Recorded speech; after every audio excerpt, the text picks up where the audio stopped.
Hello everyone, అందరూ ఎలా ఉన్నారు? సో ఈరోజైతే 2 పెయిన్ కిల్లింగ్ రెమెడీస్ అయితే చూపిస్తాను. మన దగ్గర ఎప్పుడు పెయిన్ కిల్లర్స్ కానీ క్రీములు కానీ అవైలబిలిటీలో లేకుండా ఉన్నప్పుడు దీన్ని అయితే యూస్ చేయండి. చాలా అద్భుతంగా పనిచేస్తుంది. సో ముందుగా గిన్నెలో చూసారు కదా క్వాంటిటీ, అంత ఆయిల్ అయితే ఒక 25-30 గ్రామ్స్ ఉంటుంది అనుకుంటాను. నువ్వుల నూనె అనమాట. దాన్ని తీసుకుని సిమ్లో పెట్టేశాను. ఇంకొచ్చి ఓ 3-4 తెల్లగడ్డలు అయితే తీసుకుని ఇలా కచ్చాపచ్చాగా దంచుకున్నాను. దీన్ని ఇప్పుడు ఆయిల్లో యాడ్ చేసేసేయాలి. మీడియం టు లో ఫ్లేమ్‌లో తెల్లగడ్డలు కలర్ చేంజ్ అవ్వాలన్నమాట. అప్పటిదాకా మరిగించుకోవాలి. మరిగేటప్పుడే ఒకలాగా బావుంటుందన్నమాట అరోమా. కొంతమందికి నచ్చకుండా గూడా ఉండొచ్చు. సో ఇదేంటంటే దీన్ని పెయిన్ ఉండే చోట్ల మసాజ్ చేసుకున్నా గానీ, ఇప్పుడైతే చలికాలం గదా! వర్షాకాలంలో గూడా ఎక్కువ కోల్డ్ అయిపోతూ ఉంటుంది బాడీ. ఆ టైంలో గూడా ఈ ఆయిల్‌ని తీసుకొని బాగా మసాజ్ చేసుకున్నామంటే అరికాళ్ళకి గానీ, చేతులకు గానీ, ఈవెన్ నచ్చితే ఫుల్ బాడీ మసాజ్ గూడా చేసుకోవచ్చు. ఫేస్ కాకుండా. బాగా మసాజ్ చేశామంటే కోల్డ్ చాలా వరకు రాకుండా ఉంటుంది. ఉంటే తగ్గిపోతుందన్నమాట. మెయిన్‌గా అరికాళ్ళకి బాగా రబ్ చేసుకుంటే మెయిన్‌గా విలేజ్‌లో ఉండేవాళ్ళు, వాళ్ళు చాలా అర్లీగా లేస్తారు, బయట ఉంటారు.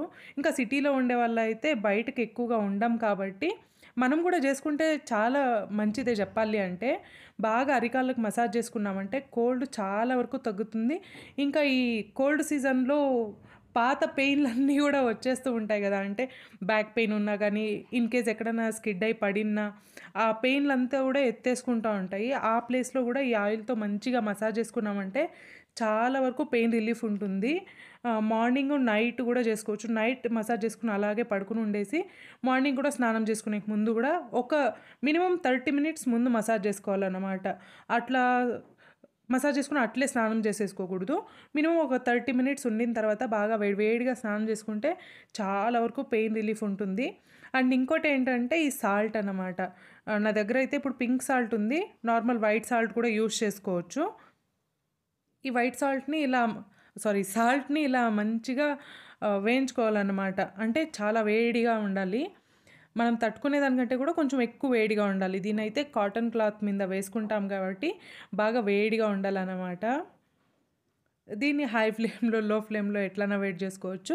కానీ ఇలా కలుపుకుంటూ చేస్తే పైన సాల్ట్ ఒకే దగ్గర వేడిగా, ఒక దగ్గర చల్లగా ఇలా కాకుండా మొత్తం వేడిగా ఉంటుంది. సో చిన్నప్పుడు గూడా మాకెక్కడైనా ఆహ్, ఈ గొంతు కింద పెయినొస్తుంది గదా! అలాంటప్పుడంతా ఇలా ఒత్తరం పెట్టేవాళ్ళనమాట. చాలా వరకు పెయిన్ రిలీఫ్ ఉంటుంది. మాకైతే అప్పుడు టాబ్లెటు, క్రీము అంత ఐడియా గూడా లేదు. మా నాన్న ఎప్పుడు ఇలాగే జేసేవారు. దీంతో పాటే ఇంకో టిప్ కూడా ఉంది నా దగ్గర. అంటే ఇంకో రెమెడీ గూడా, అది ఫ్యూచర్‌లో షేర్ జేస్తాను. అండ్ ఇప్పుడొచ్చేసి ఈ రెండిటిని అయితే డెఫినెట్‌గా ట్రై చేయండి. బాగా వేడయిన తర్వాత ఇలా క్లాత్‌లో, నా దగ్గరైతే ఒక ఫేస్ టవల్ ఉంది చిన్నది, దాంతో వేసేసుకుంటున్నాను. ఈవెన్ చిన్నపిల్లలది టీ షర్ట్ ఉంటే దాంతో కూడా వేసుకోవచ్చు, కాటన్ దాంట్లో. ఇలా ఒత్తుకుంటూ ఉంటే పెయిన్ రిలీఫ్ నిజంగానే చాలా వరకు తగ్గుతుంది.